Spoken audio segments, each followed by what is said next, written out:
Hello and welcome to a brand new episode of the Transfer Talk. I am Diyar and today I'm joined by Harvey from the Red and Blue site to talk about all the transfer rumours that happened over the weekend. So let's get into it, Harvey. The first thing I want to talk about is the Zaha situation.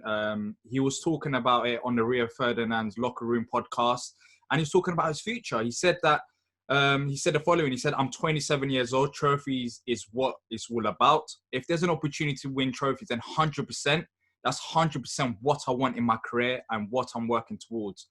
So my initial reaction to seeing that is, you're not going to win trophies at Palace. Let's be honest. We might. I mean, we're in FA Cup, we're in a League Cup, but it's not like at any point we're going to win them trophies.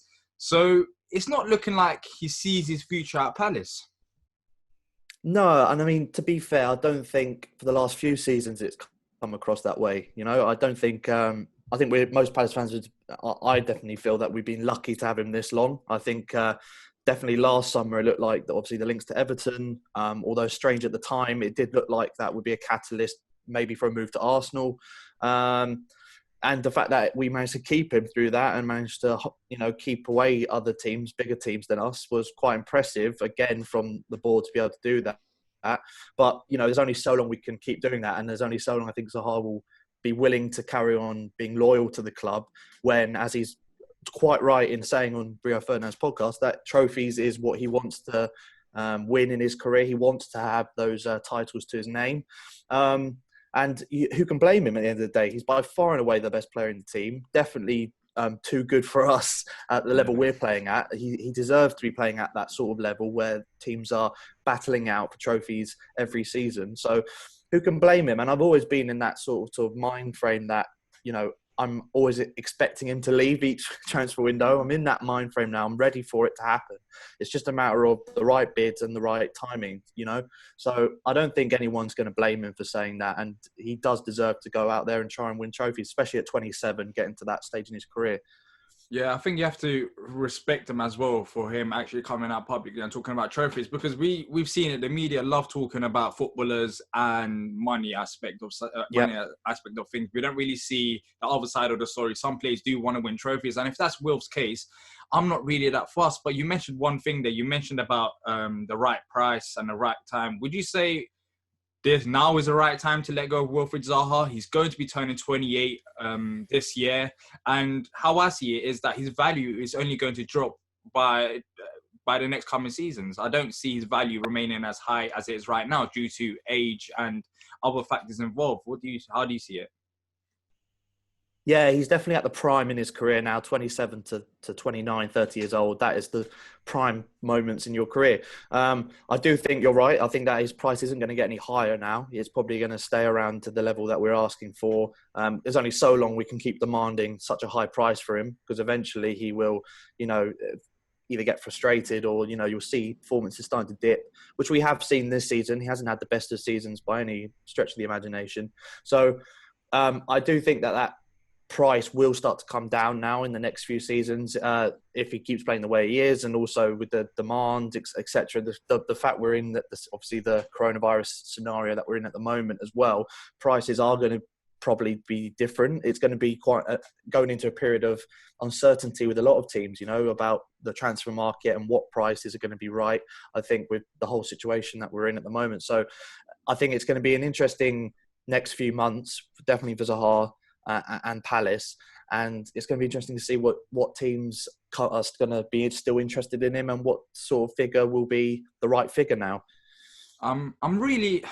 It's going to sound weird, but I'm really not that fussed anymore by it. I feel like we've kept him as long as we can, and he's turning 28. I see it as a win-win situation. If we sell Zaha, then we're going to get money and we can reinvest that into the squad. As I said, turning 28, he's in his prime, but we've got an aging squad, so we need youth players. But if he stays, as you mentioned, he's still our best player in the team. So yeah, we don't really lose out if we keep Wilfried Zaha by any means. Yeah, and I totally agree with you there. And also, you've got to look at it as I think we've definitely got his best years. I know he's still got another couple of years at the top level, you'd like to think. And he probably will rip it up. We all know his ability and how good he is. But I do think you look at the years we've had him and the stuff and what he's done for Palace. alone, I don't think there's any player that we'll see for a long time that will do what he's done for the club single-handedly. And similar, in a way, similar to Balassi, when we sold him, we had the best years out of Balassi, sold him for a very good price, and I don't think he'll ever be going for that price to another team again, or that sort of play at the sort of level he was playing for us again. It could be a similar sort of situation with Zaha, the way it's going. Yeah, all right. Let's now talk about another rumour. Michy Batshuayi, he was at Palace before on loan. Lots of Palace fans wanted him back, but it didn't happen.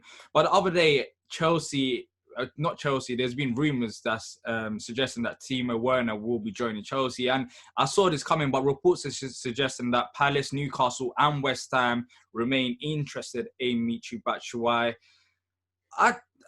How I see it is Jenkins is not going to come back to the club. I feel like that's overdone with due to his injuries, and that's understandable. But would you take back Michy at the club? Because we need another striker. And when he was at the club, how I saw it was he fitted into Roy's system, which not every player can do. We've seen it with Max Meyer, he struggled. We've seen a couple other players. It's not easy to do. But Michy Batshuayi, he was scoring goals up front when he's with us. Absolutely, and that was a massive reason why everyone loved him so much during that loan spell. We've had some really good loan spells since we got promoted, and since Benteke's first season, it was the first time we saw some real consistent goal scoring up front. And even when he wasn't scoring, his movement and you could just tell his intelligence was something we haven't seen at Palace from a striker for a long time. So it definitely, I think everyone will be absolutely buzzing if we could get him in permanently. And you look at, as you said, his situation at Chelsea at the moment, he definitely doesn't look to be Frank Lampard's a favourite of Frank Lampard's. He's always seems to be picked behind Giroud on the bench as well, and sometimes he's not even featuring in the matchday squad. So it's definitely looking like he will move away. We always seem to be linked with him, as well as West Ham. West Ham always seem to be there with him as well. So it'll be interesting to see how that pans out. But you'd like to think he had a really good loan spell with us. He was happy at the time with the time he spent at Palace as well. You'd like to think that we have the upper hand if there is going to be any sort of transfer negotiations. So I would definitely love to see him back. We'll probably only get a few years out of him at his best level. He's again similar age to Wilf at the moment, and probably coming towards the peak of his career now. But I still think that if we had him fully fit for a full season, we'd see maybe 15, 20 goal return from him, maybe even more. So I think that'd be a great signing. Yeah, you mentioned West Ham, but Newcastle also rumoured as well. With the West Ham situation, the funny thing is we don't know if they will even stay in the league, because there's a big chance that they could be relegated. So, but with Newcastle, there is, I think, serious competition there if the takeover does happen. But What do you think is the right price for Michy Batshuayi? You mentioned that he's around the same age of Wilf, potentially has a couple more years left in him at the top level. So how much would you pay for Michy Batshuayi? It's tough to say at the moment because of the situation we're in, of course. But I don't know. I think £20 million mark, anything around there, is probably about the going price, I'd say, for Batshuayi, or a player of his quality now, maybe a little bit more, only because he's playing for a team like Chelsea. He's on big wages. Chelsea have done very well in terms of getting players in and selling them on for more. I still saw the stats recently on their youth prospects who've not even played a game for Chelsea, and they've had in the academy for 2 or 3 years. They've sold them for millions. So they've got a very good policy there at Chelsea of selling on players for more. So you'd probably see a slightly inflated price, maybe upwards of 20 million. And for a player who's not really featuring in the team, that is going to be a lot, especially for a team like Palace. But he would be probably our big signing if we were to make him in the transfer window. I wouldn't expect to see us make any sort of signings bigger than Michy Batshuayi if we were to sign him in a window. So I could see all of our attention going into him. Yeah, I mean, if we don't, the only thing to consider as well is that his contract does run out next summer. But of course, there is interest, so it's not like we could get him on a free. But 100%, I agree with you there. Michy Batshuayi, if you're not spending 20 million on a player that's worked under Hodgson, and I mean, Steve Parish will know that not every player can fit his system. And clearly, Hodgson liked him, he played him. So 20 to 25 million is a realistic sum, even during this coronavirus pandemic. But of course, we'll see what happens with that one. But leave down your comments down below. Let us know what you think. Would you take Michy Batshuayi at the club? And what do you think of Will's comments? Are you happy with what he said? And are you worried about him potentially leaving? And until next time, up the Palace.